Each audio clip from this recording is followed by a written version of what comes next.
اللہ کے نبی علیہ السلام کی اس حوالے سے بہت ساری حدیثیں موجود ہیں. اللہ تبارک و تعالیٰ فرماتا ہے وَمَن يَتَوَكَّلْ عَلَى اللَّهِ فَهُوَ حَسْبُهُ, جو اللہ تبارک و تعالیٰ پر بھروسہ رکھتا ہے, توکل کرتا ہے, اللہ تبارک و تعالیٰ اس کے لیے کافی ہو جاتا ہے. ہم جانتے ہیں مشہور آیت کریمہ اللہ کے نبی علیہ السلام کی وہ حدیث بھی مشہور ہے جس میں اللہ کے نبی نے فرمایا لو انکم تتوکلون علی اللہ حق توکلہ لرزقکم کما یرزق الطیر تغدو خماصا وتروح بطانا. اللہ کے نبی علیہ السلام نے فرمایا اگر تم اللہ تبارک و تعالیٰ پر ویسے ہی بھروسہ رکھو, ویسے ہی توکل کرو جیسے پرندے اللہ پر توکل کرتے ہیں, بھروسہ کرتے ہیں, تو اللہ تبارک و تعالیٰ تمہیں بھی ویسے ہی روزی عطا فرمائے گا جیسے اللہ پرندوں کو روزی عطا فرماتا ہے. تغدو خماصا, جب وہ صبح کے وقت اپنے گھونسلوں سے نکلتے ہیں تو خالی پیٹ نکلتے ہیں, بھوکے پیاسے نکلتے ہیں, اور جب واپس آتے ہیں شام کو تو ان کا پیٹ بھرا ہوا ہوتا ہے. بھروسہ, کوئی سامنے کوئی ان کے بظاہر کوئی سبب دکھائی نہیں دیتا ہے, جیسا کہ ہم نے عرض کیا کہ ان کے پاس نہ کوئی جاب ہوتا ہے, نہ ان کے پاس کوئی کاروبار ہوتا ہے, بس وہ اپنی کوشش میں لگ جاتے ہیں, وہ دوڑتے ہیں, اڑتے ہیں, پرواز کرتے ہیں, یہاں سے وہاں جنگلات میں اور جھاڑیوں پر یہاں وہاں دوڑتے ہیں, اور وہاں اللہ تبارک و تعالیٰ ان کے لیے روزی کا انتظام کر دیتا ہے. شام کو آتے ہیں, پیٹ بھرا ہوتا ہے اور بچوں کا بھی انتظام رہتا ہے. اللہ کے نبی علیہ السلام نے فرمایا ایسا ہمارا اعتماد ہونا چاہیے. ہم دوڑ بھاگ کریں, کوشش کریں, اس کے لیے تگ و دو کریں, محنت کریں, حلال راستے تلاش کریں, اس کے بعد اللہ تبارک و تعالیٰ پر بھروسہ رکھیں, اللہ تبارک و تعالیٰ ہماری روزی کا انتظام ضرور فرمائے گا. تو ہماری ذمہ داری ہے کہ روزگار کی مشکلات میں ہم اللہ تبارک و تعالیٰ پر ویسے توکل کریں جیسے اللہ تبارک و تعالیٰ پر توکل کرنے کا حق ہے. یہ ہماری ذمہ داری ہے, نمبر ایک. نمبر دو باتیں ہو گئی. نمبر تیسری بات جو ہے یہ دیکھیں شرعی اسباب. شرعی اسباب میں سے تیسرا سبب کیا ہے؟ اگر ہم چاہتے ہیں کہ اللہ تعالیٰ ہماری روزی کی مشکلات کو حل کر دے, روزی کی مشکلات حل کر دے, ہمارے پاس کوئی روزگار نہیں ہے, اللہ تعالیٰ کسی روزگار کا انتظام کر دے, کوئی انکم کا انتظام کر دے, کہیں سے آمدنی شروع ہو جائے, یا آمدنی ہے لیکن کم ہے, تنگ ہے, محدود ہے, اللہ تعالیٰ کشادگی فرما دے. اگر ہماری یہ کوشش ہے, ہم یہ سوچتے ہیں, تو اللہ تبارک و تعالیٰ نے ہمیں ایک اور راستہ بیان فرمایا ہے. وہ راستہ کیا ہے؟ وہ راستہ یہ ہے کہ ہمارے جو رشتہ دار ہیں, ہمارے جو ناتے والے ہیں, ہمارے جو اعزاء ہیں, ہمارے جو اقارب ہیں, ان سے صلہ رحمی کریں, ان سے رشتے ناتے جوڑیں جن سے ہماری بات چیت نہیں, جن سے ہمارا تعلق نہیں, چاہے کوئی وجہ ہے یا کوئی وجہ نہیں ہے, ایسے ہی وہ اپنے کام میں بزی ہیں, اپنے کام میں بزی ہیں, نہ ان کو ہم سے مطلب ہے, نہ ہم کو ان سے مطلب ہے, کوئی بھی وجہ ہو سکتی ہے. اللہ کے نبی علیہ السلام نے فرمایا کہ تم کو چاہیے کہ اپنی روزیوں میں اگر کشادگی پیدا کرنا چاہتے ہو, روزگار کا مشکل حل کرنا چاہتے ہو, تو تمہیں چاہیے کہ تم کیا کرو, تم رشتے ناتے جوڑو. جو رشتہ تم سے کاٹتے ہیں ان سے رشتہ جوڑو, ان سے نہیں جوڑو صرف, جو تم سے جوڑتے ہیں تو تم بھی جوڑتے ہو. اس کو جوڑنا نہیں کہا جاتا ہے کہ ہم سے وہ رشتہ جوڑتا ہے تو ہم بھی جوڑتے ہیں. ہم کہتے بھی نا کبھی کبھی کہ بھئی وہ ہم سے تعلق نہیں رکھتا ہے تو ہم کیوں رکھیں, وہ رکھے گا تو ہم رکھیں گے. اللہ کے نبی فرماتے ہیں کہ یہ تو رشتہ جوڑنا ہے ہی نہیں. ایسا کرنے والے کو رشتہ جوڑنے والا نہیں کہا جاتا. رشتہ جوڑنے والا کون ہے؟ جس کو کاٹا جائے اور وہ جوڑنے کی کوشش کرے, وہ رشتہ جوڑنے والا ہے. تو رشتہ ناتا جوڑنا میرے بھائیوں, ہمارے بھائی ہو سکتے ہیں, ہماری بہنیں ہو سکتی ہیں, ہماری پھوپھیاں ہو سکتی ہیں, ہماری ممانیاں ہو سکتی ہیں, ہمارے قریب کے دور کے اور بھی لوگ ہو سکتے ہیں. جو بھی رشتے ناتے میں کہیں آتے ہیں, ہم کو چاہیے کہ ہم اپنی روزی کی تنگی کو دور کرنا چاہتے ہیں, ہم اپنی بے روزگاری ختم کرنا چاہتے ہیں, تو فوراً اپنے رشتہ داروں کو ڈھونڈنا شروع کر دیں اور ان کو جمع کرنا شروع کر دیں. ان سے ملاقات کریں, ان کے دکھ سکھ کو سمجھیں, ان کے ساتھ بات چیت کریں, ان کی خبرگیری کریں, ان کے جیسے بھی حالات ہوں ان کے اندر جو بھی آپ کی شرکت ہو سکتی ہے وہ آپ کریں. یہ ہماری ذمہ داری ہے میرے بھائیوں. اللہ کے نبی محمد رسول اللہ صلی اللہ علیہ وسلم نے اس حوالے سے بہت ساری حدیثیں بیان فرمائی ہیں. ایک دو حدیثیں جو آپ کے سامنے بیان کر سکتے ہیں ہم آسانی کے ساتھ اور مختصر وقت میں. اس میں سے ایک بات یہ ہے, اللہ کے نبی نے فرمایا من احب ان یبسط له فی رزقه وینسأ له فی عمره یا فی اثره فلیصل رحمه. اللہ کے نبی علیہ السلام نے فرمایا, بخاری میں یہ روایت ہے, جسے یہ پسند ہو, جو یہ چاہتا ہو کہ اس کی روزی کشادہ کر دی جائے, اس کی روزی کشادہ ہو جائے, اس کی انکم بڑھ جائے, جو یہ چاہتا ہو, جسے یہ چیز محبوب ہو, پسند ہو, اور جو یہ چاہتا ہو کہ اللہ اس کی عمر دراز کر دے, اس کی عمر لمبی ہو جائے, جو یہ چاہتا ہو اسے چاہیے کہ اپنے رشتے ناتے جوڑے, صلہ رحمی کرے, اللہ کے نبی صلی اللہ علیہ وسلم شرطیہ بات ہے، جسے یہ پسند ہو کہ اس کی روزی کشادہ ہو جائے، جسے یہ پسند ہو کہ اس کی عمر لمبی ہو جائے، اس کی عمر میں برکت ہو جائے، اس کی زندگی میں برکت ہو جائے، اسے چاہیے کہ وہ کیا کرے؟ رشتے ناطے جوڑے، صلہ رحمی کرے۔ آج حالت یہ ہے کہ جب مشکلات بڑھ گئیں کورونا کے اندر تو لوگ نفسی میں زندگی گزارنے لگے، لوگ اپنے اپنے کی فکر کرنے لگے، لوگ اپنا اپنا دیکھنے لگے۔ کتنے ایسے حالات پیش آئے میرے بھائیوں کہ کہتے بھئی ہم خود مشکل میں ہیں تو ہم آپ کی خبر کہاں سے لیں؟ اپنا دیکھیں کہ آپ کا دیکھیں۔ صحیح بات ہے، ٹھیک ہے، اس میں تو کوئی شک نہیں ہے کہ آدمی کو پہلے اپنے ہی دیکھنے کا حکم ہے، لیکن وہ جو اپنے کو ہم دیکھنے کی طاقت رکھتے ہیں نا، اگر اس کو ایکسپانڈ کرنا ہے، بڑھانا ہے، تو ہمیں چاہیے کہ اپنے رشتہ داروں سے بھی رشتہ جوڑیں، ان کو قریب لائیں، ان سے ملیں، ان کے دکھ سکھ میں شریک ہوں۔ یہ ہمارے مسئلے کا حل ہے۔ ہم ملیں گے، اگر ان کو 10 روپے 100 روپے دے دیں گے تو ہماری مشکل بڑھ نہیں جائے گی، ہماری مشکل انشاءاللہ تبارک و تعالیٰ کیا ہوگی؟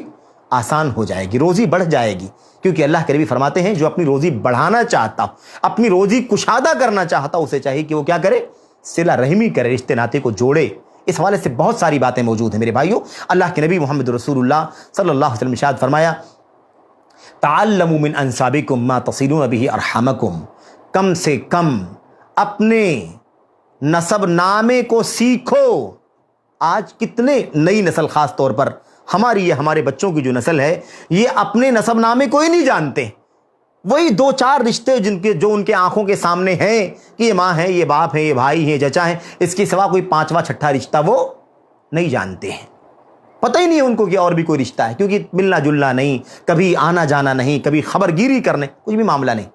اللہ کریم فرماتا ہے تعلموا من انسابکم، اپنا نسب نامہ، اپنے خاندان کا شجرہ سیکھو، جانو اسے، ما تصلون به ارحامکم، جس کے ذریعے سے اپنے رشتہ داریوں، اپنے رشتے ناطے کو جوڑ سکو تم۔ تو اپنا نسب نامہ، اپنا خاندان، اپنا خانوادہ، اپنا شجرہ ہمیں سیکھنا چاہیے، جاننا چاہیے، پتہ لگانا چاہیے کہ کون کون سے رشتہ دار ہیں، کہاں کہاں رہتے ہیں، کیا رشتہ ہے، کس حیثیت کے ہیں، کیا کام ہے، کیا بزنس ہے، کیا سروس کرتے ہیں، کتنی انکم ہے، کیا خرچہ ہے، کیسا گزر بسر ہو رہا ہے، ہمیں خبر لینی چاہیے میرے بھائیو۔ یہ ہمارا کام ہے، اس سے ہماری مشکل بڑھے گی نہیں، ہماری مشکل حل ہو جائے گی۔ اللہ کے نبی علیہ الصلوۃ والسلام نے اس بات کو سمجھایا اور کئی حدیثوں میں سمجھایا کہ اس کا فائدہ کیا ہوگا، اس کی وجہ سے خاندان میں محبت بھی بڑھے گی اور روزی میں اضافہ ہوگا، روزی میں اضافہ ہوگا، انسان کی عمر میں کشادگی ہوگی، عمر میں برکت ملے گی۔ اللہ تبارک و تعالیٰ نے اس بات کا وعدہ فرمایا ہے۔ اللہ کے نبی علیہ الصلوۃ والسلام نے اس بات کو خاص طور پر سمجھایا ہے اور اسے اہمیت بہت کم دی جاتی ہے۔ اللہ کے نبی نے اس کو ایسے سمجھایا، اب اس حدیث کو سنیں۔ اللہ کے نبی نے فرمایا ان اعجل الطاعات ثوابا، سب سے تیز ترین ثواب کا ذریعہ، سب سے فاسٹ ثواب حاصل کرنے کا ذریعہ، سب سے زیادہ تیزی کے ساتھ نیکی، ثواب حاصل کرنے کی نیکی کون سی ہے؟ اللہ کے نبی نے فرمایا صلۃ الرحم، یہ رشتہ ناطہ جوڑنا ہے۔ اعجل الطاعہ، سب سے تیز ترین اطاعت کا، نیکی کا کام کون سا ہے میرے بھائی؟ ثواب کا کام کون سا ہے؟ اطاعت، رشتہ ناطہ جوڑنا۔ اللہ کے نبی نے فرمایا، اور یہ بھی دیکھو، یہ بھی بہت اہم نکتہ ہے، آپ فرماتے ہیں کہتے حتی ان اہل البیت لیکونوا فجارہ فتنمو اموالہم ویکثر عددہم اذا تواصلوا۔ اللہ کے نبی علیہ الصلوۃ والسلام نے فرمایا کہ آدمی جو ہے وہ بدعمل ہوتا ہے، گھر کے لوگ فاجر ہوتے ہیں، فاسق و فاجر کہتے ہیں نا، بدعمل، گنہگار، بدعملی کرنے والے، مطلب بے نمازی ہیں مثال کے طور پر، یا ایسے ہی نماز کی پابندی نہیں کرتے ہیں، یا مثال فلمیں دیکھتے ہیں، داڑیاں موڑتے ہیں، حرام حلال مطلب سود کا، بیاض کا کاروبار کرتے ہیں، بدعمل ہے، گنہگار ہیں۔ اللہ کے نبی فرماتے ہیں کہ گھر کے لوگ بدعمل اور گنہگار ہوتے ہیں، لیکن اللہ تبارک و تعالیٰ اس کے باوجود ان کے مال میں بڑھوتری کرتا ہے، ان کی عمر میں بڑھوتری کرتا ہے، کیونکہ وہ رشتے ناطے جوڑتے ہیں۔ جب وہ آپس میں رشتے جوڑتے ہیں تو ان سارے گناہوں اور بدعملیوں کے باوجود تنمو اموالہم، ان کے مالوں میں نمو ہوتا ہے، بڑھوتری ہوتی ہے، اضافہ ہوتا ہے۔ آپ سوچئے کہ گنہگار ہے، بدعمل ہے، اور ہم یہ بھی جانتے ہیں، اللہ کے نبی کی حدیث ہے نا، اللہ کے نبی کے بارے میں حدیث بھی ہے کہ ان العبد لیحرم الرزق بالذنب یصیبہ، آدمی بسا اوقات اپنی روزی سے محروم کر دیا جاتا ہے کیونکہ وہ گناہ کا کام کر رہا ہے۔ تو بدعملی اور گناہ کی وجہ سے انسان کی روزی کم ہو جاتی ہے، انسان روزی سے محروم بھی کر دیا جاتا ہے۔ ایسا بھی ہوتا ہے یہاں کیا فرماتے ہیں اللہ کے نبی؟ آدمی بدعمل ہے، گنہگار ہے، فاجر ہے، فاجر فجرہ، گھر والے فاجر ہیں، لیکن اللہ تبارک و تعالیٰ صرف اس لیے کہ وہ رشتے ناتے جوڑنے والے ہیں، اپنے رشتہ داروں کی خبرگیری کرنے والے ہیں، اللہ تبارک و تعالیٰ ان کے مالوں میں بھی اضافہ کرتا ہے اور ان کی عمر میں بھی کشادگی اور برکت عطا فرماتا ہے۔ یہ ہے گزر بسر کو بڑھانے کا راستہ، روزگار کی مشکل کو حل کرنے کا ایک راستہ، جس کے بارے میں ہمارے یہاں عام طور پر کوتاہیاں پائی جاتی ہیں، اور بھی بہت ساری حدیثیں۔ خیر، ایسے ہی میرے بھائیوں، روزگار کی مشکل کو حل کرنے کا ایک راستہ یہ بھی ہے کہ ہم سے جو میسر ہو، روزگار میں کمی ہے، تنگی ہے، لمیٹڈ روزی ہے، بہت کم انکم ہے، بلکہ خرچے کے لیے بھی ناکافی ہے، اس کے باوجود اس میں کشادگی کرنے کے لیے، روزگار کی اس مشکل کو حل کرنے کے لیے کیا کرنا چاہیے؟ ہمیں اس میں سے بھی اللہ تبارک و تعالیٰ کے راستے میں جو ممکن ہو خرچ کرنا چاہیے۔ دیکھ رہے ہیں آپ، یہ عجیب و غریب فلسفہ، ایمان کا مسئلہ ہے کہ نہیں مسئلہ ہے؟ اگر ٹیکنیکل مسئلہ ہوتا، مادی مسئلہ ہوتا، ظاہری مسئلہ ہوتا تو یہ کسی بھی عقل میں بیٹھے گا نہیں، لیکن یہ معاملہ مادی نہیں ہے، معاملہ یہ ایمانی ہے، مسئلہ روحانی ہے۔ اللہ کے نبی روزی کو بڑھانے کے لیے خرچ کرنے کا حکم دے رہے ہیں۔ ہماری عقل کہتی خرچ کرنے سے مال کم ہوگا، اللہ کا نبی کہتا ہے کہ مال خرچ کرنے سے مال بڑھے گا۔ اس لیے خالص ایمانی مسئلہ ہے، روحانی مسئلہ ہے، اللہ تبارک و تعالیٰ پر، اللہ تعالیٰ کی ربوبیت پر یقین کرنے کا مسئلہ ہے میرے بھائیوں۔ اس لیے صرف مادی اسباب سے روزگار کا مسئلہ حل نہیں ہوگا، یہ مانوی اسباب، شرعی اسباب، یہ اصل حل ہے ہمارے مسئلے کا۔ اور ہم جب مشکل میں پڑتے ہیں تو ان حلول کو اور بھول جاتے ہیں، پسے پش ڈال دیتے ہیں، الا ماشاء اللہ، الا من رحم اللہ، ورنہ عام طور پر حالت ایسی ہوتی۔ میرے بھائیوں، اللہ تبارک و تعالیٰ فرماتا ہے وما انفقتم من نفقۃ وما انفقتم من شیء فهو یخلفہ، جو بھی تم اللہ کی راہ میں مال خرچ کرو گے، اللہ تبارک و تعالیٰ تمہیں اس کے بدلے میں عطا فرمائے گا۔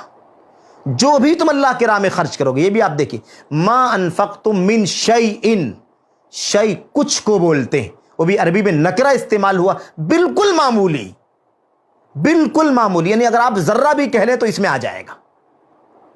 تم جو کچھ بھی خرچ کرو گے، جتنا بھی کم خرچ کرو گے، اللہ تبارک و تعالیٰ تمہیں اس کا بدلہ ضرور عطا فرمائے گا۔ اور اس کی مثال حدیث کے اندر موجود ہے، اگر تم سے زیادہ کچھ نہیں ہوتا ہے، تم ایک کھجور خرچ کر سکتے ہو، کھجور کا ٹکڑا خرچ کر سکتے ہو، تو اللہ تبارک و تعالیٰ اس کا کئی گنا آپ کو بڑھا کر کے دے گا۔ حدیث ہے نا، ان اللہ سبحانہ و تعالیٰ، خیر اس کا معنی یہ ہے کہ اللہ تبارک و تعالیٰ جب تم میں سے کوئی کھجور خرچ کرتا ہے نا، ایک کھجور کا ٹکڑا خرچ کرتا ہے، یا خذ بیمینہ، اللہ تعالیٰ اس کو اپنے دائیں ہاتھ میں لیتا ہے، اپنے دائیں ہاتھ میں لیتا ہے، اور اللہ کے دونوں ہاتھ دائیں ہیں۔ اللہ کے نبی کی حدیث میں کیا ہے؟ اللہ تعالیٰ کے دونوں ہاتھ دائیں ہیں، کیفیت میں نہ جائیے، دائیں بائیں مت سوچیے، بس اللہ تبارک و تعالیٰ کے بارے میں بات کہی جا رہی ہے کہ اللہ تبارک و تعالیٰ کے دونوں ہاتھ کیا ہیں؟ دو ہاتھ ہیں، اور دونوں ہاتھ یمین، دونوں ہاتھ دائیں۔ خیر، اللہ کے نبی نے فرمایا وہ اپنے ہاتھ میں لیتا ہے اس کھجور کو، اور اس کو ایسے ہی بڑھاتا ہے، اس کی پرورش کرتا ہے، اس کو پالتا ہے، پوستا ہے، جیسے تم میں سے کوئی آدمی اگر اپنے پاس گھوڑے رکھتا ہو اور اس کے گھوڑے سے بچہ پیدا ہوا ہو، گھوڑے کا بالکل ننھا منھا، جس کو گود میں لے کے آدمی کھلاتا ہے، اس کو پالتے پوستے 2 سال 4 سال 6 سال کے بعد اسے بالکل توانا اور تندرست کر دیتا ہے، وہ میدان جہاد میں استعمال ہونے کے لائق رہتا ہے، وہ سواری کرنے کے لائق ہوتا ہے، بوجھ ڈھونے کے لائق ہو جاتا ہے، مضبوط ہو جاتا ہے۔ ایسے ہی جیسے تم اپنے گھوڑے کے بچے کو پال پوس کر کے جوان اور تندرست بناتے ہو، ایسی اللہ تعالیٰ تمہارے کھجور کے ٹکڑے کی شکل میں دیے ہوئی اللہ کے راہ میں خرچ کو، انفاق کو، صدقے کو بڑھاتا ہے، پرورش کرتا ہے، یہاں تک کہ وہ کھجور کا اتنا بڑا ٹکڑا احد پہاڑ کے برابر ہو جاتا ہے۔ پھر اس کے بعد اللہ تعالیٰ اس کا بدلہ تمہیں عطا فرماتا ہے۔ تو کھجور کے ٹکڑے کو اللہ احد کا پہاڑ بناتا ہے، اور ہم سمجھتے ہیں کہ خرچ کرنے سے مال کیا ہو جائے گا؟ کم ہو جائے گا۔ تو مال خرچ کرنا روزگار میں اضافے کا ذریعہ ہے، روزگار کی مشکل کو حل کرنے کا ذریعہ ہے۔ مشکل میں ہے تب بھی نکال کر کے دے دیں، 2 دانہ ہے، 1 دانہ کھا لیں، 1 دانہ کھلا دیں۔ یہ طریقہ اللہ کے نبی علیہ السلام کی زندگی میں اور آپ کی سیرت میں بس ہمیں سمجھایا گیا۔ اللہ کے نبی علیہ السلام فرماتے ہیں انفق یا بلال، انفق یا، اور بلال کے بارے میں آپ جانتے ہیں نا، بلال کون تھے، ان کی زندگی کس قدر گزری ہے نازک صورتحال سے۔ بلال، اللہ کے نبی بلال کو کہتے ہیں۔ اگر یہ بات صرف عثمان غنی سے کہتے اللہ کے نبی جو مالدار تھے، حضرت طلحہ سے کہتے، حضرت حضرت ابو طلحہ سے کہتے, حضرت عمر بن خطاب سے کہتے, حضرت ابو الدہداہ سے کہتے, اور لوگوں سے کہتے جو دولت مند لوگ تھے, تب تو آسانی سے سمجھ میں بات آ جاتی کہ دولت مندوں کو اللہ کے نبی نے فرمایا. اللہ کے نبی نے کیا فرمایا؟ بلال, یا بلال انفق یا بلال, بلال خرچ کرو اللہ تبارک و تعالیٰ کے راستے میں. معمولی پونجی, مطلب کچھ ہے کہ نہیں ہے, کبھی ہے کبھی نہیں, یہ صورتحال تھی. اللہ کے نبی ان کو سمجھاتے ہیں تم اللہ کے راستے میں خرچ کرو. وَلَا تَخْشَ مِن ذِي الْعَرْشِ اِقْلَالًا, اور اللہ تبارک و تعالیٰ جو عرش والا ہے اس کی طرف سے محتاجگی کے بارے میں نہ ڈرو. نہ ڈرو کہ محتاج ہو جاؤ گے, فقیر ہو جاؤ گے, جو ہے اس میں سے خرچ کرو. اللہ تبارک و تعالیٰ تمہاری محتاجگی کو دور کر دے گا. تم کیوں ڈرتے ہو کہ اللہ تعالیٰ محتاج کر دے گا؟ تمہارے پاس اتنا ہی ہے, تم دے دو گے تو محتاج ہو جاؤ گے. دینے والا اللہ تبارک و تعالیٰ ہے نا, وہ کہتا ہے اتنا دو گے میں اس کا 700 گنا دوں گا. تو تم خرچ کرو, اور تم اللہ تبارک و تعالیٰ کی طرف سے, عرش والے کی طرف سے محتاجگی کے بارے میں مت ڈرو کہ میرا حال کیا ہوگا, میں کیسے گزر بسر کروں گا. تو مال کو خرچ کرنا اس مسئلے کا حل ہے میرے بھائیوں. اور اللہ کے نبی صلی اللہ علیہ وسلم نے فرمایا تھا نا کہ جب آدمی اللہ کے راستے مال خرچ کرتا ہے, تھوڑا بھی خرچ کرتا ہے, معمولی سا بھی, تو اللہ کا فرشتہ اعلان کرتا ہے, اے اللہ دینے والے کو بدلہ عطا فرما اور نہ دینے والے کو محرومی عطا فرما. تو دینے والے کو بدلہ ملتا ہے کئی گنا. اللہ کے نبی صلی اللہ علیہ وسلم نے فرمایا تھا, اللہ تبارک و تعالیٰ فرماتا ہے, یا ابن آدم, اے آدم کے بچے, انفق ينفق علیک, خرچ کر, تیرے اوپر خرچ کیا جائے گا. تو دے گا تو اللہ تجھ کو دے گا, تو خرچ کرے گا تو اللہ تجھ پر خرچ کرے گا. میرے بھائیوں, اور اس کی کوئی حد نہیں ہے کہ انسان ایک خرچ کرے گا تو اللہ 10 دے گا کم سے کم, اور اللہ تعالیٰ جتنا چاہے اس کو اضعاف مضاعفہ, کئی گنا در گنا اللہ تبارک و تعالیٰ عطا فرمائے گا. تو یہ میرے بھائیوں ہماری روزگار کے مشکلات کا ایک حل یہ بھی ہے کہ ہم کیا کریں, ہم اللہ تبارک و تعالیٰ کے راستے میں مشکل حالات میں بھی جتنا ہو سکے ہم خرچ کریں, اور اس کا رزلٹ, اس کا میرے بھائیوں اس کا انجام اور نتیجہ انسان کی زندگی میں دکھائی دے گا. اور اس کی بہت ساری مثالیں بھی موجود ہیں. خیر, اللہ کے نبی علیہ السلام نے اس حوالے سے بہت ساری باتیں بیان فرمائی ہیں. خیر, اس میں سے ایک بات یہ ہے, ما نقصت صدقۃ من مال, کوئی بھی صدقہ مال کو کم نہیں کرتا. اگر میرے بھائیوں ظاہری طور پر دیکھیں تو کم ہوتا ہے کہ نہیں کم ہوتا؟ 100 روپیہ تھا, 10 روپیہ ہم نے دے دیا, 90 ہو گیا کہ نہیں ہو گیا؟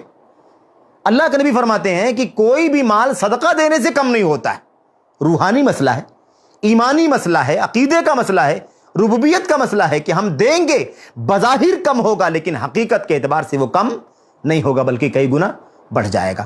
اب معاملہ یہ ہے کہ ہمارا ہاتھ جب سمٹا ہوا ہوتا ہے تو ہم اور نہیں دینا چاہتے, لیکن وہی وقت ہوتا ہے اپنی جان پر, اپنی جگر پر جبر کر کے انسان کچھ نہ کچھ اللہ کے راستے میں ضرور خرچ کرے. ٹھیک ہے, ہم ایک لقمہ کھائیں گے, 2 نہیں کھائیں گے, ایک آپ کھا لیجئے, ایک ہم کھا لیتے ہیں, اللہ تبارک و تعالیٰ اس کے بدلے میں ہمیں عطا فرمائے گا. تو یہ ہمارا طریقہ ہونا چاہیے. ایسے ہی میرے بھائیوں, روزگار کے اسباب میں سے روزگار کی مشکلات کو حل کرنے کا ایک طریقہ یہ بھی ہے کہ ہم جب روزگار کے مشکلات میں پھنس جائیں خاص طور پر, تو ہمیں چاہیے کہ ہم کیا کریں, ہم اللہ تبارک و تعالیٰ سے اپنے گناہوں سے توبہ اور استغفار کریں. بھول جاتے ہیں, تب تو مایوسی کی باتیں کرتے ہیں, اللہ تبارک و تعالیٰ کے بارے بدگمانی کرتے ہیں, اللہ تبارک و تعالیٰ کی ذات پر کمنٹ کرتے ہیں, اس کے فیصلے پر کمنٹ کرتے ہیں. جبکہ یہ ٹائم ہے اپنے گناہوں پر رونے کا, اپنی مشکل کو حل کرنے کا راستہ یہ ہے کہ اللہ تبارک و تعالیٰ سے اپنے گناہوں سے توبہ کریں, استغفار کریں, معافی مانگیں, اللہ سے روئیں, گڑگڑائیں, تاکہ اللہ تبارک و تعالیٰ ہماری روزی کو کشادہ کر دے, ہماری مشکل کو دور کر دے. میرے بھائی, اس حوالے سے جو مشہور دلیل ہے وہ قرآن کریم کی مشہور آیت کریمہ ہے. اللہ تبارک و تعالیٰ نے سورہ نوح میں ارشاد فرمایا, فَقُلْتُ اسْتَغْفِرُوا, حضرت نوح علیہ السلام کی گفتگو کے تناظر میں یہ بات آئی ہوئی, فَقُلْتُ اسْتَغْفِرُوا رَبَّكُمْ, میں نے اپنی قوم کے لوگوں سے کہا, استغفروا ربکم, اپنے رب سے بخشش مانگو, اپنے رب سے بخشش مانگو, مغفرت کا سوال کرو. انہ کان غفارا, بے شک اللہ تبارک و تعالیٰ بڑا بخشنے والا ہے, اس سے بخشش کا سوال کرو, مغفرت مانگو, توبہ کرو, استغفار کرو. کیا نتیجہ نکلے گا؟ یورسل السماء علیکم مدرارا, اللہ تبارک و تعالیٰ تمہارے اوپر آسمان سے موسلا دھار بارش اتار دے گا. قحط سالی ہے, قحط سالی کی مشکلات, خشک سالی کی مشکلات, دانے نہیں ہیں, اناج نہیں ہے, کھانے پینے کی اشیاء کی قلت ہو گئی, بھوک مری آ گئی. کیا کریں؟ اللہ تبارک و تعالیٰ سے گناہوں سے, اپنے گناہوں کی معافی مانگے, اللہ تبارک و تعالیٰ سے استغفار کریں, اللہ تعالیٰ آسمان سے موسلا دھار بارش اتار دے گا. اور کیا فرمائے گا؟ وَيُمْدِدْكُمْ بِأَمْوَالٍ، اور تمہیں مال کے ذریعے سے مدد فرمائے گا، مال کی مشکلات کو اللہ تبارک و تعالی حل کر دے گا، وَبَنِينَ، اور تمہیں اولاد عطا فرمائے گا، وَيَجْعَلْ لَكُمْ جَنَّاتٍ، اور تمہارے لیے باغات بنا دے گا، وَيَجْعَلْ لَكُمْ أَنْهَارًا، اور تمہارے لیے نہریں جاری فرما دے گا۔ اس حوالے سے حضرت حسن بصری رحمۃ اللہ علیہ اور اس طرح سے اور دیگر تابعین کے بارے میں آتا ہے کہ ان سے کسی نے آ کر کے اس طرح کئی سوالات کیے کہ ہمارے ساتھ یہ مشکل ہے، ہمارے یہاں اولاد نہیں ہے، کہا استغفار کرو، اللہ سے بخشش مانگو۔ کسی نے آ کر کے کہا ہمارے پاس روزگار نہیں ہے، کہا اللہ سے بخشش مانگو۔ کسی نے کہا کہ ہمارے پاس جو کھیتی ہے وہ پیداوار نہیں ہوتی ہے، اس کے اندر باغ میں پھل نہیں لگتے ہیں، بتائیے کیا کروں؟ کہا اللہ سے استغفار کرو۔ جتنے سوال آئے، جتنی مشکلات کا لوگوں نے سوال کیا، شکوہ کیا کہ بتائیے کیا کریں، سب کو یہی جواب دیا، اللہ سے بخشش مانگو، اللہ سے توبہ کرو، استغفار کرو۔ لوگوں نے کہا آپ کے پاس لوگ سوال کرنے کے لیے آتے ہیں، آپ سب کو ایک ہی جواب دیتے ہیں؟ کہا میں نے کہاں کچھ کہا، کہا میرا کوئی جواب نہیں ہے، یہ جواب اللہ تبارک و تعالیٰ کے کلام کی آیت سے ہے۔ اللہ فرماتا ہے استغفار کرو، معافی مانگو، توبہ کرو، اللہ تعالیٰ تمہاری ساری مشکلات کو حل فرما دے گا۔ لیکن ہوتا کیا ہے میرے بھائیوں؟ ہوتا یہ ہے کہ ہم جب مشکلات میں ہوتے ہیں تو کہتے ہیں ٹینشن ہے، نماز کا تو من ہی نہیں کرتا ہے، ٹینشن میں کچھ دل نہیں چاہتا، نماز میں دل نہیں لگتا۔ میرے بھائی وہی وقت ہے ہماری آزمائش کا، وہی وقت ہے اللہ تبارک و تعالیٰ سے اپنے گناہوں کی معافی مانگنے کا، اللہ تبارک و تعالیٰ سے توبہ کرنے کا، استغفار کرنے کا۔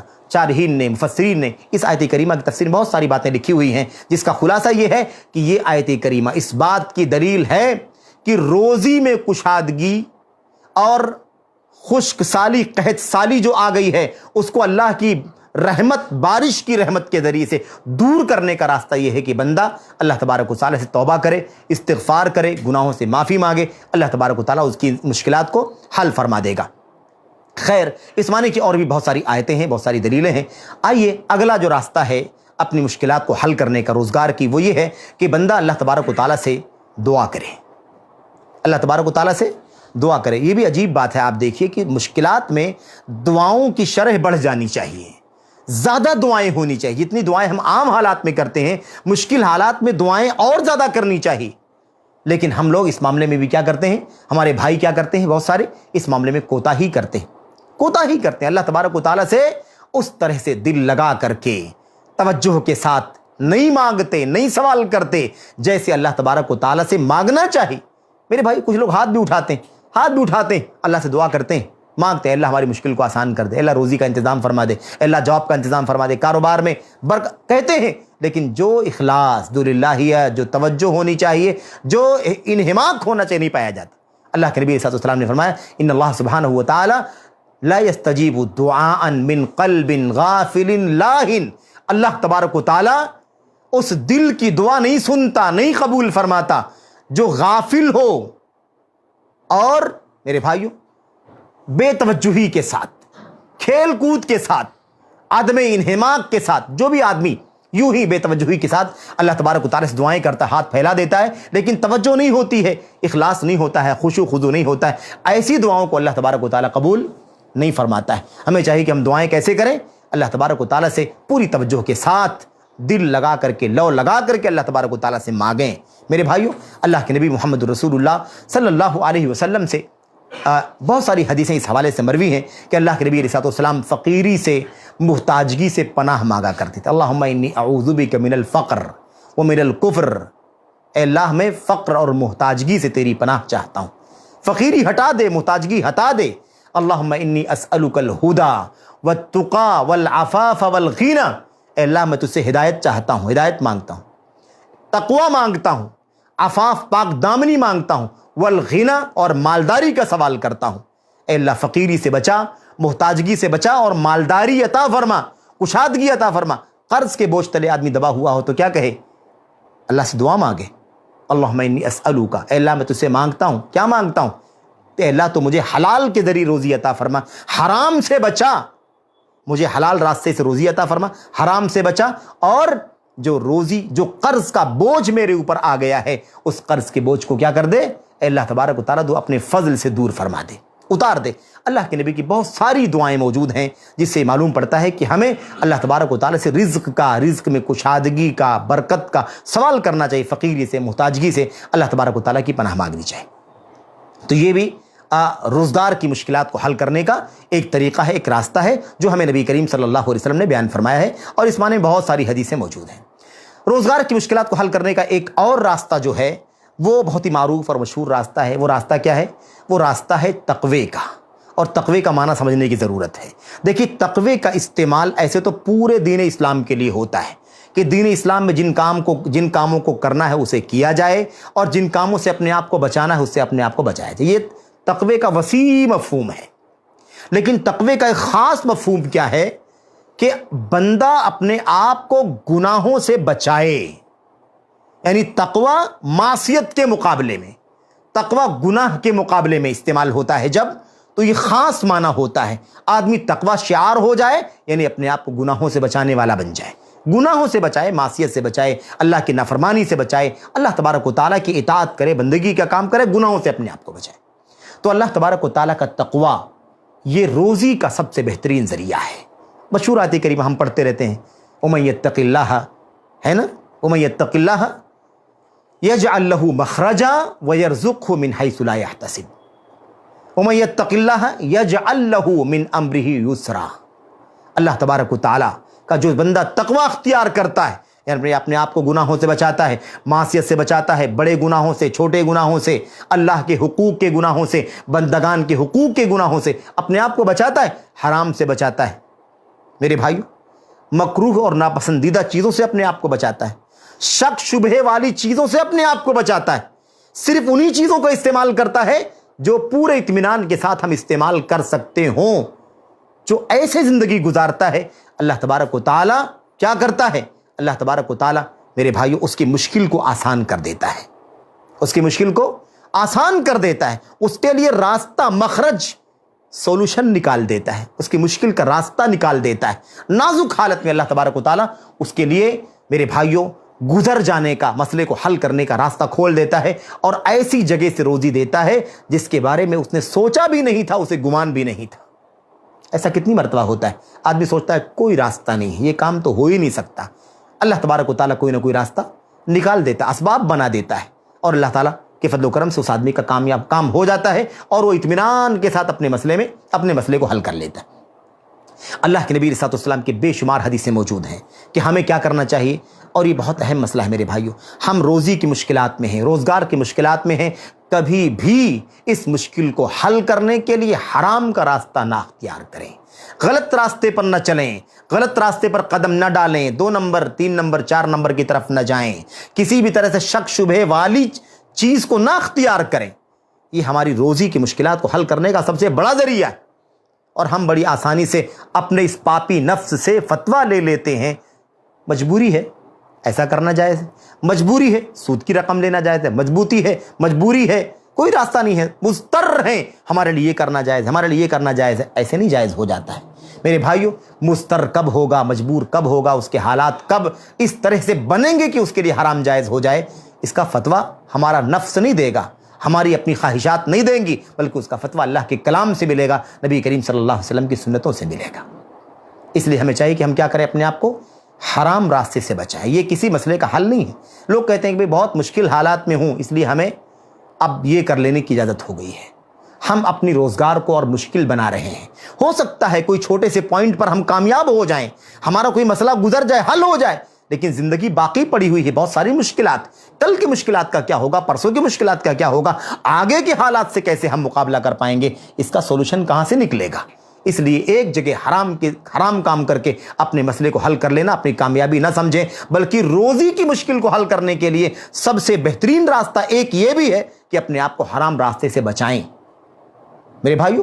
اور اس حوالے سے بہت ساری باتیں آپ جانتے ہیں، بہت ساری باتیں آپ کو سلف امت کی سیرت میں بہت ساری ایسی باتیں مل جائیں گی جس سے آپ کو یقین ہو جائے گا کہ سلف اس معاملے میں، یعنی حرام راستے سے کس قدر محتاط رہتے تھے، بچتے تھے اس سے۔ کچھ بھی ہو جائے، فاقہ ہو جائے گا، لیکن حرام راستہ اختیار نہیں کریں گے۔ لوگوں نے حرام سے بچانے کے لیے حرام کا لقمہ، حرام کا دانہ حلق سے نیچے نہ چلا جائے، اپنے آپ کو ہلاک کرنے کے لیے تیار کر لیا، لیکن کہا کسی بھی طرح سے حرام دانہ، حرام کھجور کا حرام ٹکڑا گلے کے نیچے اتر جائے، یہ ہمیں گوارا نہیں، یہ ہمیں برداشت نہیں۔ اس لیے ہمیں کیا کرنا چاہیے؟ ہمیں کرنا یہ چاہیے کہ ہم اپنے آپ کو بچائیں میرے بھائیو، ٹھیک ہے؟ تو انشاءاللہ تبارک و تعالیٰ اس مسئلے کو ہم سمجھیں گے۔ دیکھیے سلف امت کی خواتین کیا کہتی تھیں۔ سلف امت کی خواتین کہتی تھیں اپنے شوہروں سے، یہ بات خاص طور پر عورتوں کے لیے ہے۔ عورتیں بسا اوقات لالچ میں آ جاتی ہیں، شوہروں کو آمادہ کر دیتی ہیں، ان کے اپنے مشکلات، ان کے اپنے بچوں کے مشکلات سامنے آتی ہیں جب، تو ان مشکلات کا شکوہ کرتی ہیں اور کبھی کبھی حرام راستے پر شوہر کو ڈال دیتی ہیں۔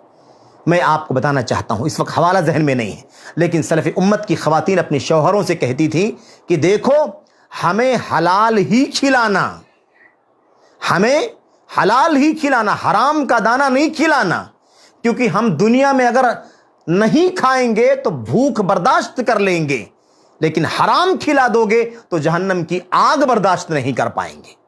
ہم دنیا میں بھوک برداشت کر سکتی ہیں لیکن کل قیامت کے دن جہنم کی آگ برداشت نہیں کر سکتی، اس لیے اللہ واسطے ہمیں حلال ہی کھلانا، حرام نہیں کھلانا۔ اس طرح سے سلف امت کی خواتین کہا کرتی تھیں۔ تو ہمیں چاہیے کہ ہم کیا کریں؟ اپنے آپ کو حلال تک محدود رکھیں، حرام سے اپنے آپ کو بچائیں، یہ ہماری اور آپ کی ذمہ داری ہے۔ اور تقوی کا معنی یہی ہے کہ انسان اپنی زندگی میں حرام سے اپنے آپ کو بچائے، گناہوں سے اپنے آپ کو بچائے، اور خاص طور پر کمائی میں کوئی حرام کا راستہ نہیں ہونا چاہیے۔ ایسے ہی میرے بھائیوں، اللہ تبارک و تعالیٰ کا ذکر، اللہ تبارک و تعالیٰ کو یاد کرنا، ہم دنیا میں اس قدر مشغول ہوتے ہیں، کاروبار میں مشغول ہوتے ہیں اور اپنی روزی روٹی کے انتظام کے پیچھے اس قدر بھاگتے ہیں کہ اللہ تبارک و تعالیٰ کو بھول جاتے ہیں، اور جب بھول جاتے ہیں تو اپنی مشکل کو حل نہیں کر پاتے ہیں بلکہ اپنی مشکل کو بڑھا لیتے ہیں۔ اللہ تبارک و تعالیٰ نے فرمایا وَمَنْ أَعْرَضَ عَنْ ذِكْرِي فَإِنَّ لَهُ مَعِيشَةً ضَنْكَ، جو میرے ذکر سے اعراض کرتا ہے، جو میرے ذکر سے اعراض کرتا ہے، منہ موڑتا ہے، اس کی زندگی کو ہم تنگ کر دیتے ہیں۔ ہم کیا کرتے ہیں؟ اس کے لیے اس کی زندگی کو اجیرن کر دیتے ہیں، اس کی زندگی کو مشکل بنا دیتے ہیں۔ میرے بھائیو، روزی رساں اللہ تبارک و تعالیٰ ہے، روزی دینے والا اللہ تبارک و تعالیٰ ہے۔ ہم اپنی روزی کی مشکلات کو کیسے حل کر سکتے ہیں میرے بھائیو؟ تو اس بات کو ہمیں بڑے آسانی سے سمجھ لینا چاہیے کہ اللہ تبارک و تعالیٰ کو ہمیں ہمیشہ یاد رکھنا ہے، ہمیں فراموش نہیں کرنا ہے۔ روزی کی مشکلات کو حل کرنے کے لیے ایک دو باتیں اور باقی بچیں انشاءاللہ ختم ہو جائیں گی۔ روزی کی مشکلات کو، روزگار کی مشکلات کو حل کرنے کا ایک اور ہی راستہ ہے، اور بڑا عجیب و غریب راستہ ہے۔ وہ راستہ کیا ہے؟ وہ راستہ یہ ہے کہ ہم دین کے طلباء پر، طالبان علوم نبوت پر اپنا مال خرچ کریں، ان کی تعلیم کے لیے سرپرستی کریں، تاکہ وہ دین کی تعلیم حاصل کر کے عالم فاضل ہو جائیں، دین کے داعی بن جائیں، قرآن کے حافظ ہو جائیں، حدیثوں کا علم حاصل کر لیں، سنت کا علم حاصل کر لیں، تاکہ کل لوگوں کو توحید سکھائیں، سنت سکھائیں۔ اس کے لیے طلب علم پر خرچ کرنا یہ روزی کا سبب ہے، روزی میں برکت کا سبب نہیں بلکہ روزی ملنے کا سبب ہے۔ اللہ کے نبی محمد رسول اللہ صلی اللہ علیہ وسلم کے سامنے ایک واقعہ پیش آیا، اور اس روایت کو سنن کے محدثین نے روایت کیا ہے، اور روایت جو ہے انس بن مالک سے مروی ہے، اور روایت صحیح درجے کی ہے، حسن درجے کی یعنی صحیح ہے۔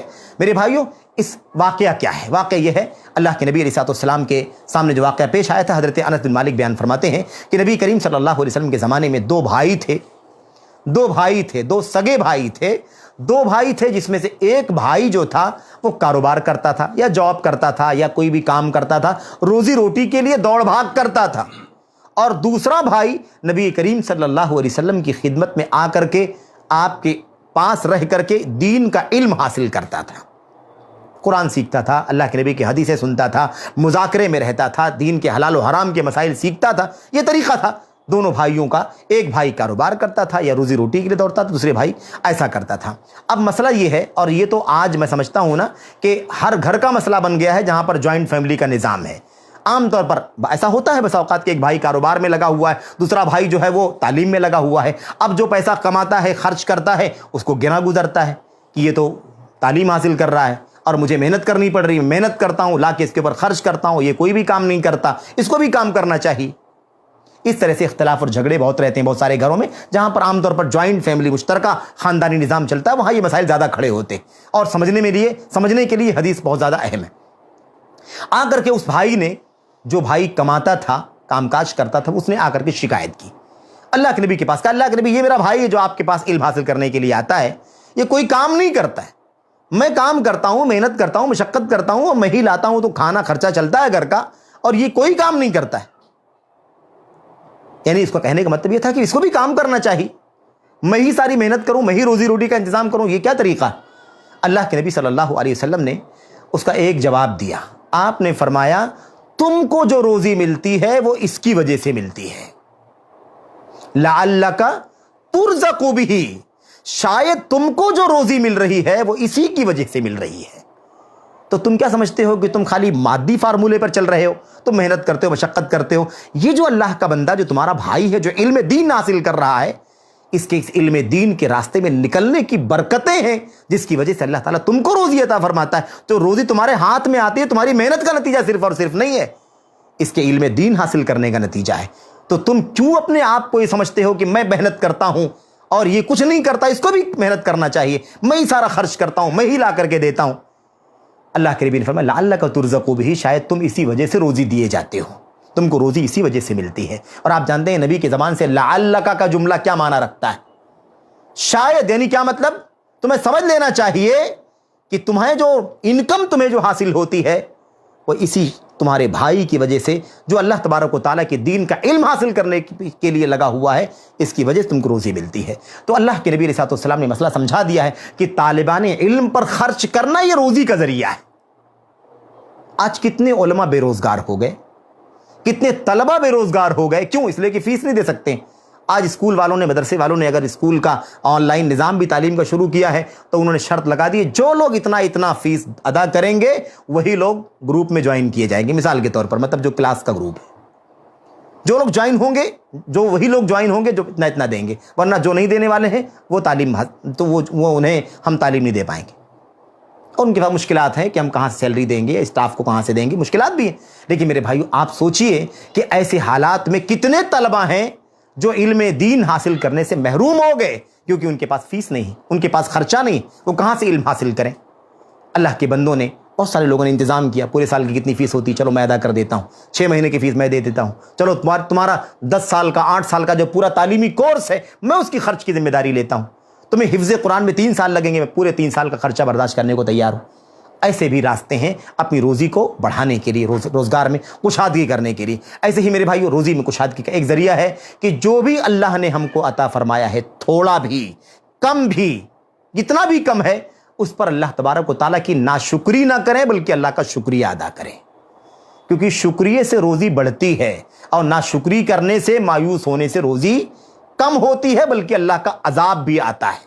اللہ تبارک و تعالیٰ کے کلام کی مشہور آیت کریمہ لئن شکرتم لازیدنکم ولئن کفرتم ان عذابی لشدید، اگر تم شکریہ ادا کرو گے تو میں تمہیں ضرور بھی ضرور بڑھا کے دوں گا، زیادہ دوں گا، خوب عطا کروں گا. اور اگر تم شکریہ کرو گے تو یاد رکھو کہ میرا عذاب کیا ہے؟ میرا عذاب بہت سخت ہے. بہت ہی آسان لب و لہجے میں ہم نے اس لیے باتیں کی ہیں تاکہ سب کی سمجھ میں یہ باتیں آ جائیں اور بہت سارے نقاط آپ کے سامنے آ جائیں. ایسے بہت ساری باتیں موجود ہیں، بہت ساری باتیں اللہ کے نبی کی حدیثوں میں بے شمار چیزیں، اور امت کے علماء نے اس طرح کی موضوعات پر بہت ساری چیزوں کو احادیث سے نکال کر کے جمع کیا ہے جس سے یہ بات سمجھ میں آ جاتی ہے. تو میرے بھائیو، شکریہ ادا کرنا، شکر ادا کرنے سے اللہ تبارک و تعالی ہمیں برکتیں عطا فرمائے گا، ہماری روزی میں اضافہ ہوگا، ہمارے روزگار میں اضافہ ہوگا. روزگار اگر نہیں ہے، یعنی انکم کا کوئی سورس اور راستہ نہیں ہے، اللہ تعالیٰ کی اس مشکل میں بھی شکریہ ادا کرنا. ہم سمجھتے ہیں کہ شکریہ خالی خوشحالی پر ادا کرنا ہے اور صبر مشکل پر کرنا ہے. نہیں، یہ تو ہے اپنی جگہ پر، لیکن مشکل حالات میں، مصیبتوں پر شکریہ ادا کرنا سب سے اونچا درجہ ہے. اس لیے اللہ کے نبی صلی اللہ علیہ وسلم جب مشکل میں ہوتے تھے نا، تب بھی اللہ کے نبی الحمدللہ کہا کرتے تھے. کان اذا رأى ما یکرہ، اللہ کے نبی علیہ السلام کوئی ایسی چیز پیش آتی جو آپ کو ناپسندیدہ ہوتی، آپ پر گراں ہوتی، آپ پر مشکل بن جاتی، آپ کیا کہتے؟ الحمدللہ علی کل حال، ہر حال میں اللہ تبارک و تعالیٰ کا شکریہ ہے. تو مشکل میں بھی اللہ تبارک و تعالیٰ کا شکریہ ادا کرنا یہ صبر سے کئی گنا اونچا درجہ ہے. تو شکریہ ادا کرنا چاہیے، اور نتیجہ کیا نکلے گا؟ اللہ تعالیٰ ہمیں اور آپ کو خوب بڑھا کر کے عطا فرمائے گا، خوب نوازے گا. یہ طریقہ ہونا چاہیے، اس لیے ہمیں اس پر عمل کرنا ہے. اس میں ہم کوتاہی کریں گے تو ظاہر سی بات ہے کہ اللہ تبارک و تعالیٰ ہمیں اپنی رحمتوں سے، اپنی برکتوں سے محروم فرما دے گا. ایسے ہی میرے بھائیوں، اللہ تبارک و تعالیٰ کی روزی پانے کے لیے، روزی میں کشادگی حاصل کرنے کے لیے ہمیں اللہ تبارک و تعالیٰ کے گھر کا حج اور عمرہ کرنا چاہیے. اب یہ تو بہت مشکل ہے، یہ ایک طبقے کے لیے بات ہو سکتی ہے جو مشکل میں ہیں، لیکن مشکل کے باوجود بھی اس حیثیت کے کہ ہیں وہ حج کر سکتے ہیں، اس حیثیت کے ہیں کہ وہ عمرہ کر سکتے ہیں. اور مستقل بار بار عمرہ بار بار حج، ایسی حیثیت کے بھی لوگ ہیں جو مشکل کے باوجود بھی یہ کام کر سکتے ہیں، تو ان کو اپنی مشکل دور کرنے کے لیے کیا کرنا چاہیے؟ کثرت سے حج کرنا چاہیے، کثرت سے عمرہ کرنا چاہیے۔ یہ حالات تو ایسے نہیں ہیں، لیکن ایسے حالات بنے تو ان کو کیا کرنا چاہیے؟ کثرت سے حج عمرہ کرنا۔ تابعوا بین الحج والعمرہ، آگے پیچھے حج عمرہ کرو، حج عمرہ حج عمرہ حج عمرہ کرو، زیادہ سے زیادہ یہ کام کرو۔ کیوں؟ اس لیے کہ کثرت سے حج عمرہ کرنے سے، ایک بار حج ایک بار عمرہ، ایک بار حج ایک عمرہ کرنے سے اللہ تبارک و تعالیٰ کیا دیتا ہے؟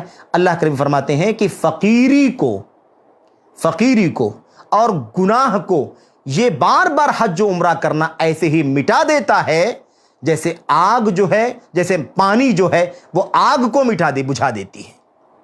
سمجھ رہے ہیں؟ جیسے پانی سے آگ بجھ جاتی ہے، ایسے ہی بار بار حج و عمرہ کرنے سے فقیری ختم ہو جاتی ہے اور گناہ ختم ہو جاتے ہیں۔ ہم سمجھتے ہیں کہ حج و عمرہ کرنے کے لیے پیسہ خرچ ہوتا ہے اور مال خرچ کرنے کی وجہ سے مال کم ہو جاتا ہے۔ اللہ کے نبی فرماتے ہیں کہ فقیری کو دور کرنا چاہتے ہو، محتاجگی دور کرنا چاہتے ہو تو کثرت سے حج و عمرہ کرو، کیونکہ اللہ تبارک و تعالیٰ اس کے بدلے میں ہمیں مال و دولت عطا فرمائے گا۔ تو یہ ہماری اور آپ کی ذمہ داری۔ اور آخری بات جو آپ کے سامنے عرض کرنی ہے وہ یہ ہے کہ ہم اللہ تبارک و تعالیٰ کی راہ میں ہجرت کریں۔ اچھا، اب ہجرت کا تصور تو آج نہیں رہ گیا ہے عام طور پر۔ ہجرت کا معنی یہ ہے کہ اپنے دین پر عمل کرنے کے لیے کفر کی سرزمین سے نکل کر کے کسی ایسی جگہ چلے جانا جہاں پر دین پر عمل کرنا آسان ہو جائے۔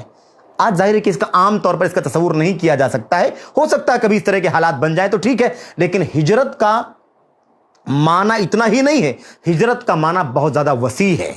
ہجرت، اللہ کے نبی علیہ السلام نے فرمایا والمہاجر من ہجر ما نہی اللہ عنہ، وہ بھی مہاجر ہے جو اس چیز کو چھوڑ دے جسے اللہ تبارک و تعالیٰ نے منع فرمایا ہے۔ جس چیز سے اللہ نے منع فرمایا ہے، جو حرام چیزیں ہیں، ان چیزوں سے اپنے آپ کو دور کر لینا، ان چیزوں سے توبہ کر لینا، ان چیزوں کو چھوڑ دینا، یہ بھی کیا ہے؟ ہجرت ہے۔ ہجرت کا وسیع معنی یہ ہے کہ انسان ہر اس چیز کو چھوڑ دے اللہ کے لیے، اللہ کو راضی کرنے کے لیے جس چیز سے اللہ تبارک و تعالیٰ نے منع فرمایا ہے۔ ورنہ ہجرت کا جو عام معنی وہ کیا ہے؟ وہی دارالاسلام سے، دارالکفر سے دارالاسلام کی طرف جانا تاکہ اللہ کے دین پر آسانی کے ساتھ عمل کر سکے۔ لیکن یہ معاملہ نہیں ہے تو اللہ کے نبی کی حدیث ہے کہ مہاجر وہ ہے جو اللہ کی منع کردہ چیزوں سے اپنے آپ کو دور کر لے۔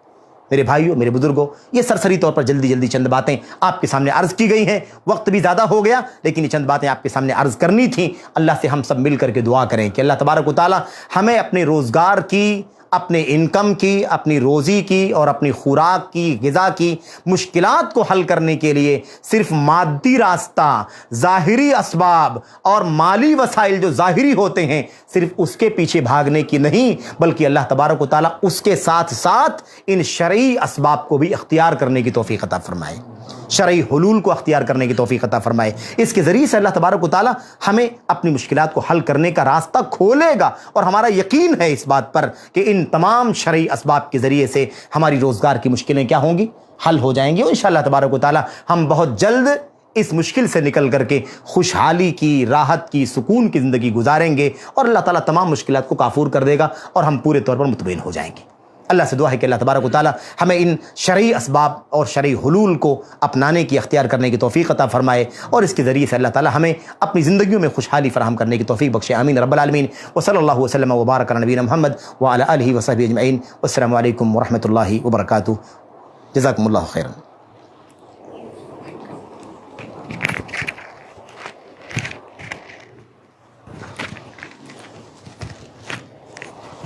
جزاک اللہ خیر مخصوص الجزا۔ اللہ تعالیٰ سے دعا ہے کہ وہ ہمیں علم نافع اور عمل صالح کی توفیق عطا فرمائے، اور اسی طرح جو ہمارے علماء کرام ہیں ان کے علم اور عمل میں برکت عطا فرمائے اور ان سے مزید دین کی خدمت لے۔ آپ تمام کا شکریہ ہے کہ آپ تمام اس خیر میں شامل ہوئے۔ آپ تمام سے امید ہے کہ اسی طرح آپ ہر مہینے ہمارے ساتھ آخری اتوار کو جڑتے رہیں گے۔ السلام علیکم ورحمۃ اللہ وبرکاتہ۔